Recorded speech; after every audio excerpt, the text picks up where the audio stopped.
Welcome to the Rehab Links Secrets to Success podcast. I'm Lisa Chase, your host, and today I'd like to welcome Dr. Amanda Fisher. Welcome, Amanda.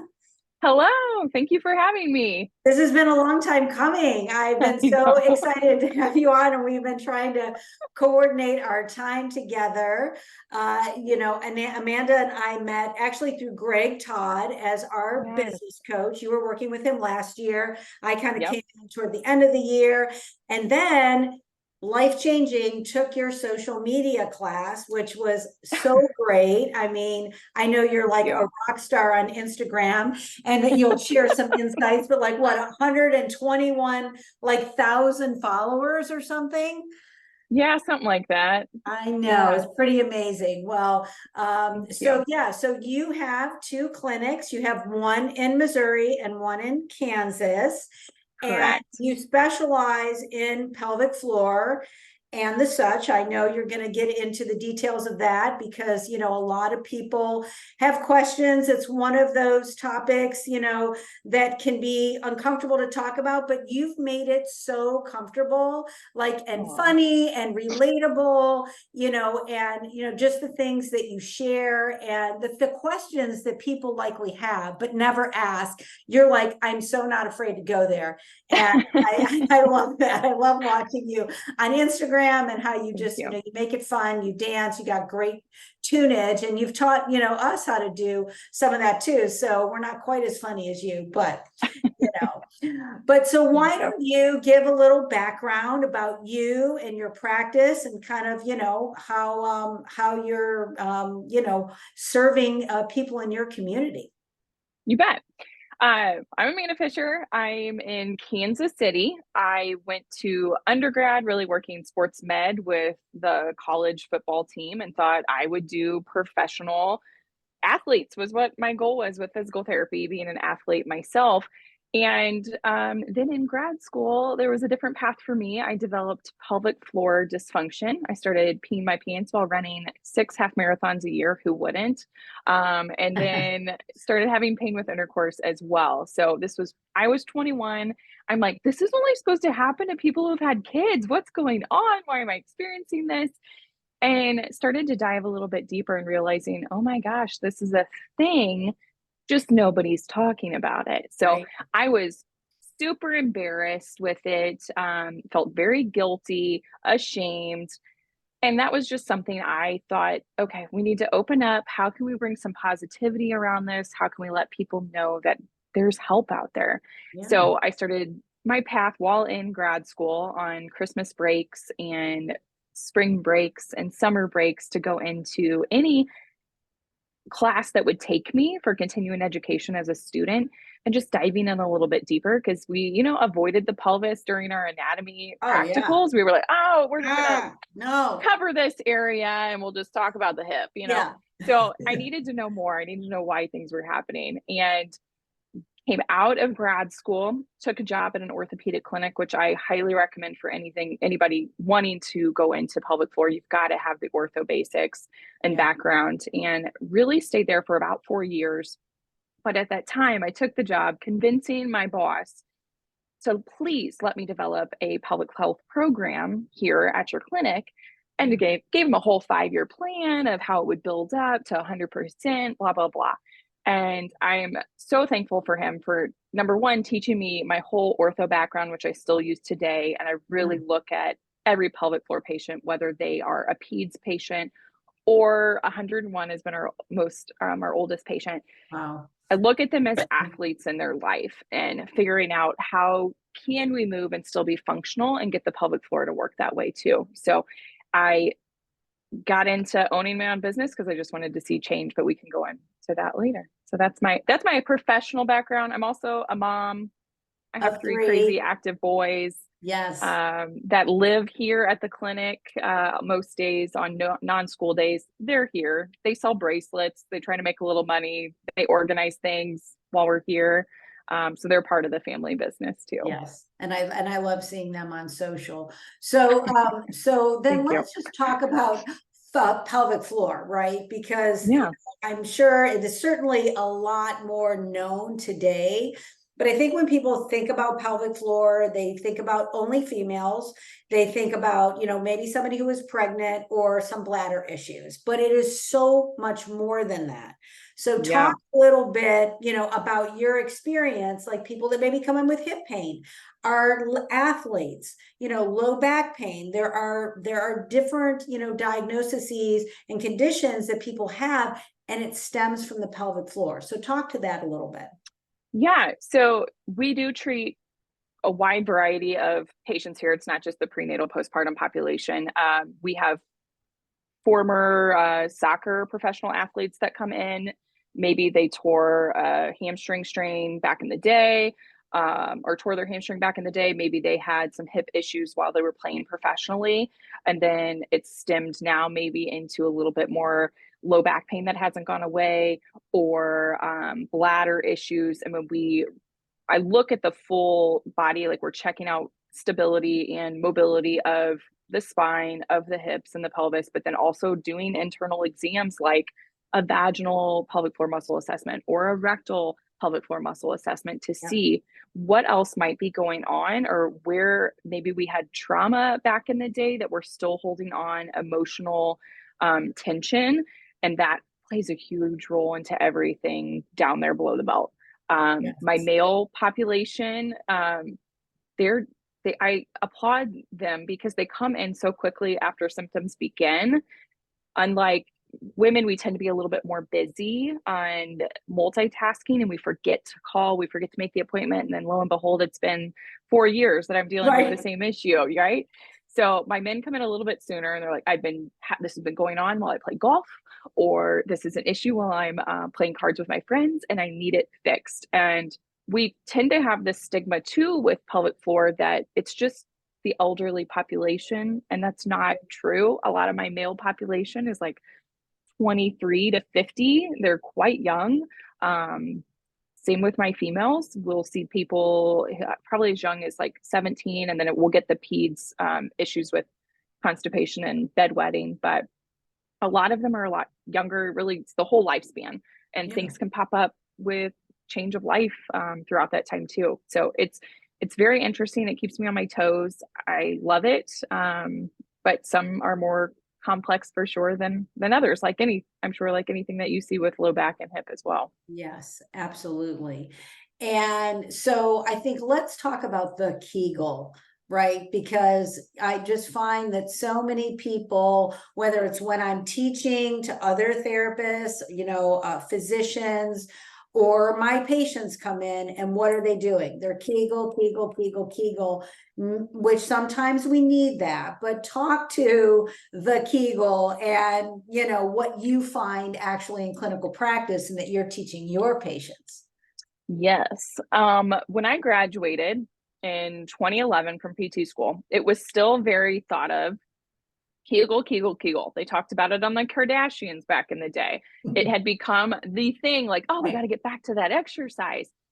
But so many of us are actually holding tension down in the pelvic floor. So it would be like if you had tension in your biceps and you were walking around with dinosaur arms and somebody handed you some weights or not and asked you to squeeze tighter and tighter and tighter.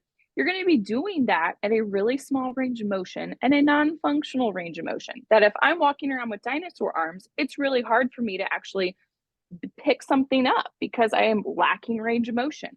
I'm lacking mobility of that tissue to be able to do what it's supposed to do. In the pelvic floor, it's the same way. We just can't see the muscles, Yes. but more often than not, people are tight in one of the 28 muscles down there. And that little sucker, that group of those little suckers that aren't behaving, are causing more issues. So, if people are doing Kegels, especially if they're doing Kegels and they come in and say, I tried the Kegels, it made it worse. I know in the back of my mind, it's probably not firing well and it's probably more tight than not. It's honestly a really small percentage that people need to just do Kegels. Right. So, we work on, it's more important to me to have full mobility of tissue. And we do that as physical therapists with shoulders, with hips, with backs. Like we want the full mobility, neck mobility, right?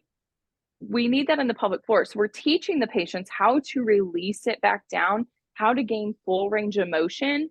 And then, cool, now we've got that. Let's add it into other functional movement and have you do that together to get things firing together as a team. Because when they're more tight, I tell patients you've got like type A and type B personalities down there. Your type A's are on it, but your type B's are on vacation. And we need to get them off vacation, Yes, chill out the type A's for a little bit, and have them work together as a team. that's Because when the right. team's working well, things are moving and going well. Just like football here in Kansas City, we always talk about how well the offense and the defense is working. It's your pelvic floor with the type A's and type B's. If they're distracted and not playing well, you're going to see dysfunction in the game on the field.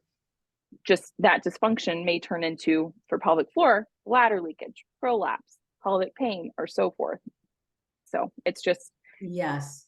breaking it down for patients so they can understand it a little bit better since we can't see it, and then building it up from there.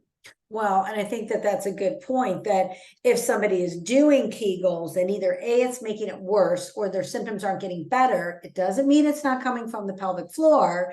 It just Right. means we need more relaxation, stretching, mobility than we need contraction. Maybe at some point you need contraction, but I think Right. that's We a don't know good. until we can see where we're at once we get that full range. That's right. Absolutely. Now, I know during COVID, you decided to become, an internet sensation.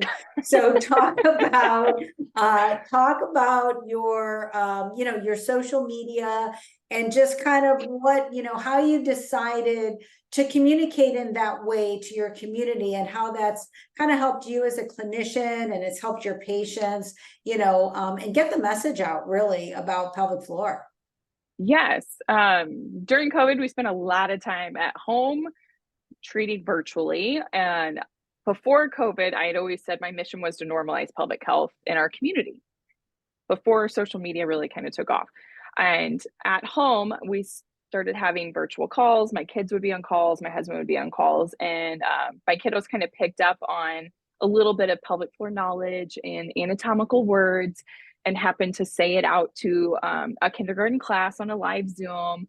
And another time, the Zoom was left open with the principal and the teacher sitting there and happened to hear a very in-depth conversation about the pelvic floor. So there were lots of these instances where then I was getting emails from the school, and I would walk in after COVID like, oh yeah, we heard this conversation. And lo and behold, I quickly realized while being home for COVID that, wow, people still need to hear this information. So I'm just going to talk to my community on Instagram stories.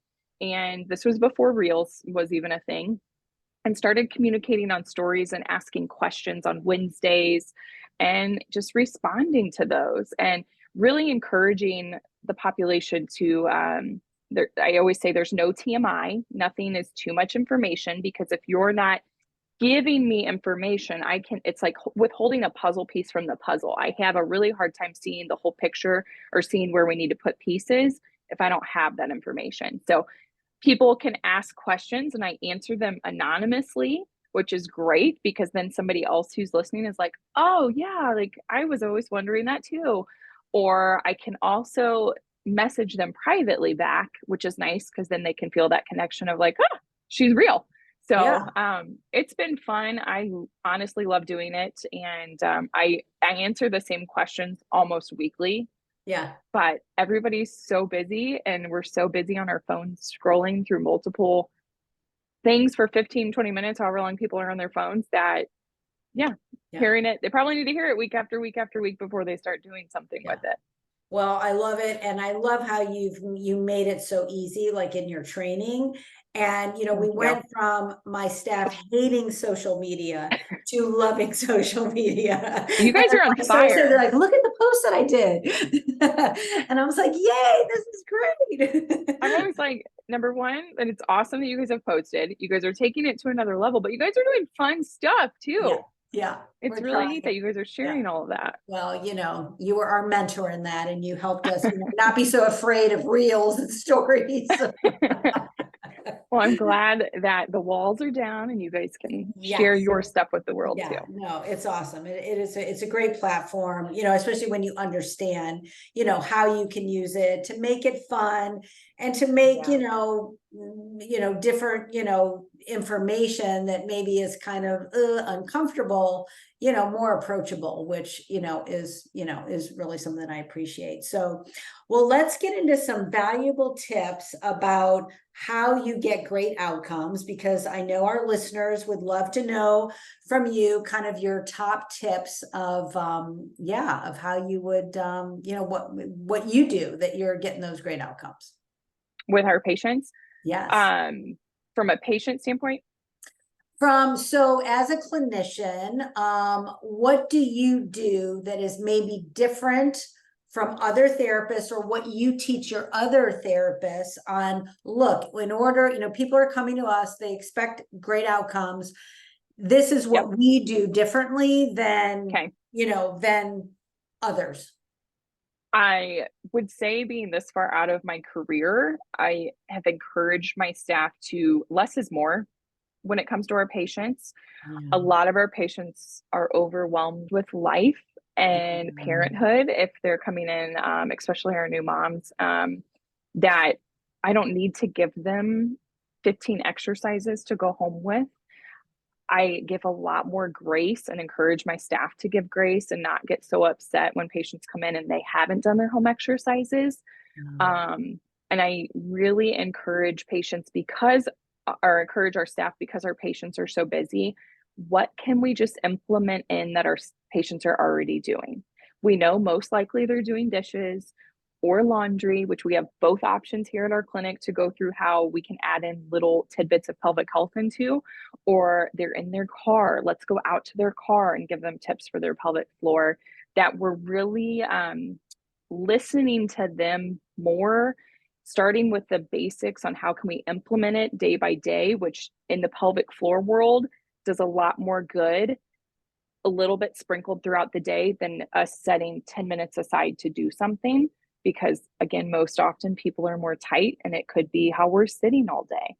So learning to let it go and stretch it out and take breaks is probably those are the top tips I encourage a lot of our staff, because they come out gung-ho wanting to develop this big, huge home exercise program, and really, like, let's not add more stress. Let's try to bring it back down, because for us, that'll help bring the pelvic floor back down to its normal range of motion. That's exactly right. Yeah. And I always say, like, meet the patient where they're at, right? Some love Yes. exercise, are like, give it to me. And others are like, I hate exercise. So it's like, okay, like, either build it into what they're already doing, or it's like scale Yep. it way back. And, because otherwise, and if they come in and they're not doing it, it's usually because they're overwhelmed, and Uh-huh. we've given them too much. So I love that. Yes. Is definitely better. She's like, I gotta change. All right, so that was one tip. Do you have two more? Oh, I was going to lump that as 3. Oh, okay. Another tip. I'm encouraging more lunch breaks and to shut the computer for my staff is what I'm doing, just to, we're all very burnt out since COVID, it seems, Yeah. and especially we deal a lot of chronic pelvic pain here. So it's learning to step away, get outside, get some vitamin D, take a break, just for our mental health and well-being. Yes. Is another thing that we're really encouraging. And then the functional movement side of pelvic floor, because how I was trained in school, and a lot are still trained, it's very bed oriented, and you stay a lot on the bed, just doing internal manual work. And there's so much more to the piece of the pelvis puzzle than truly just staying on the bed. Like, we do need manual work, but we also need to balance it out. Right. So then you integrate it, right? Just like we would do. We Yep. do manual therapy, and then we do some type of functional movement, or, Yep. just, things that they do during their day that you can reintegrate that movement. Yes. Yeah, absolutely. I see that. Yeah, and that's so important in the pelvic floor, because you're right. So many people just think it's just stuff on the bed and nothing else. and it's so No, much because more none of than most of my patients are busy bees. A lot of them are, yeah, especially if they're dealing with prolapse. Those women are busy bees. They don't take time to just relax. yeah, So we've got to do things like, okay, what are you doing throughout the day? How can we bring the threshold back down? How can we yeah, implement XYZ? And yeah, it's not laying on the bed because they're not going to lay down till bedtime. That that's is me. right. I'm not laying down till I'm going to sleep. So Yeah. let's figure out where we can add that in. Yeah. Do you do anything with heart rate variability and, working on decreasing like that sympathetic load with your patients? We haven't done that yet with the heart rate. It's something I've looked into. We're more just calming down the parasympathetic nervous system. I've learned a couple lymphatic techniques that I add into it, but not with the heart rate variability yet. Oh, well, I'll have to share some I would definitely love to learn stuff more. with that you would love. Yeah, that you would I bet I definitely would. love. Yeah, yeah, really, really good. Because, I try to look at the whole person, right? So we do heart rate Yep. variability, we do body composition and a nutrition consult, like all within that evaluation. So we're Love looking that. at the whole person, which, yeah, I just find it so important because when people have a high sympathetic response in their body, A, it's hard to get them out of pain, and two, the muscles are tighter, and that's kind of where we're at with some of our pelvic floor people. So Yeah, we're referring on a lot to therapy just because so much trauma is held down there that so yeah. we actually have therapy right across the building from where we're at that we Oh, will great. send patients over. And then we have a therapist that's starting here in December that we're really excited about too. Oh, So we'll that'll have be just great. right in house, which is cool. That's fantastic. That is so critical. I try to develop relationships with people in the community because, I mean, some stuff we can, handle, but like you said, especially when it comes to the pelvic floor, there's a lot of trauma associated with that, and you Yeah. need the help of people that are experts. And Yeah. so that's great that you're going to have that right in house. Yeah. We're Cool. really excited. All right. So how about, obviously, each of us has our own like unique style. And what do you think like your audience appreciates, of you and how you either teach or things that and maybe it's your staff too. Like, so are there any pieces of advice you can give our listeners on things that are just really appreciated by your audience? I I I like to think that they like that I'm upfront and open about things. It feels like it has built up trust with being that way, just honest of if I know something, this is what I know, or these are the products that I love right now. And if I don't like it, I'm probably not going to offer it to you, or I'm going to recommend something different to you. I, with my patients, I will, this is what I recommend, and this is why. Personally, this is what I've seen, how it's helped me, or this is how it's helped patients. So I try to relate it back to what they're going through as best as I can, or keep it as relatable as possible and just keep honestly straightforward because I want people to be straightforward with me. Don't beat around the bush, just Yeah. tell me what I Yeah. need to do and I can do it. So I'm hoping that's what they would say. Yeah, well, that's good. Yeah, you just got to give it to them straight and being honest. I mean, I think I agree. I think patients and our staff, I think appreciate that, right? Just don't beat around the bush. Just let's get down to it, right? Yes. And that is just that's kind of how it comes out in videos, I hope too. Like I like to be funny because it catches their attention. But Yes. sometimes what I think is funny is not funny to the rest of the Instagram world. Yeah. So there are Sure. things that I think is going to take off or catch people's attention, and the people are like, "That makes no sense. What are you doing?" I'm like, "Okay, my brain lost that one today. We'll try again tomorrow." Um, but and then try to give some kind of educational piece mixed in with it. Yeah. Yeah, no, for sure. So is there anything that you'd like to share with our audience about your practice and your approach and what you're offering in your community? Yeah, we have an online platform as well because we have just switched over to self pay, which isn't for everyone. Some people still want to use their insurance, which is totally fine. But if they're not wanting insurance, we have our online pelvic posse membership that's available for them. I go live Monday, Tuesday, and Fridays currently for either Monday mobility, Tuesday is glutes and legs and pelvic floor, and then Friday is more just core and pelvic floor. So with the people in the platform, I know because they come in and they'll join groups. So I'm like, oh, okay, right now we've got a lot of prolapse, or we've got a lot of fecal smearing. Let's try to target some exercises to them or for a group of them within this time frame that we're going live. And they're about 10 to 15 minutes at a time. And then they're all up there in recordings too. And then we do group calls and tailor in kind of what questions they want answered. So similar to like Instagram Wellness Wednesdays on targeting the questions, but going in a little bit more depth with it. Okay. And then even just smaller 4-week programs, like a 4-week C-section program. C-sections have kind of become my jam. Like I want to know why, and kind of went down this tunnel while I was having C-sections. So they're kind of something that I'm diving into the world a little bit more with than I have in the past, and hoping to help that community a little bit more. Well, that's great. Well, I'll have you send me the links to everything. Oh, okay. We'll put it in the show notes. So if anybody is interested in that, I think that would be great because you're getting it from a reliable source.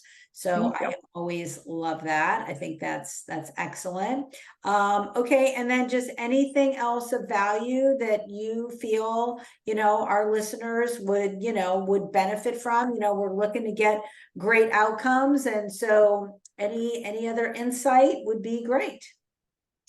For the pelvic floor people, breathe more, let your belly go. So often we're holding tension in our abdomen, which means we're holding tension in our pelvic floor. And when you're breathing, think about the ribs really opening up like an umbrella and coming back down to really let that mobility happen in the ribs as well as the pelvic floor. For business people that are following Lisa for business advice, definitely put yourself out there. Just start talking to people, communicate, build relationships. It's just like in person, like we do with patients. You build your relationships with your patients. You want to build relationship with people online too. Yeah, that is so true. You just can't be afraid. And if you make a mistake, it's okay. We're human. We all make them. That's it. It's like it just makes you more real and authentic, and you can always re-record it unless you're live. That's true. Oh, I love that. Well, tell our listeners how they can find you. So if they want to reach out and tap into you and your resources. And then, like I said, we will definitely put things in the show notes. So anybody who's looking to connect with you can do that.